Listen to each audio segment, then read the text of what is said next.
In this guide, I'm going to show you how you could find the Ichigo NPC here in Sailor Piece on Roblox. Before we do get into this guide, make sure to like the video and subscribe to the channel with all notifications on. It really does help the channel and it lets us know that you want more content like this. We'd greatly appreciate it. And if at any point throughout this guide you had any questions, just ask them down in the comment section below and we can help you out further. I'm going to be doing my best to reply to every single comment down there. Now, first things first, you need to go ahead and interact with any of the teleporters around the map and go ahead and teleport over to Hollow Island.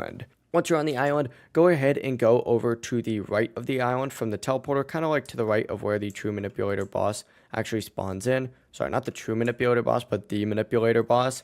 But essentially, this is going to be your NPC right here. He's also known as the Soul Reaper NPC, and this is where you can interact for upgrades or requirements in order to unlock this sword, just like so. I wonder what I'm missing. Oh, I'm missing some spiritual cores. That's really it. If you don't see them right away, keep moving around the island. Sometimes they move these NPCs around, but for the most part, it should be on the right side of the island. If you guys had any questions, ask them down in the comment section below, and we could help you out further. I'm going to be doing my best to reply to every single comment down there. Before you do leave this guide, make sure to like the video and subscribe to the channel with all notifications on. It really does help us out, and it lets us know that you want more content like this. We'd greatly appreciate it. Have a great rest of your day, though. Peace.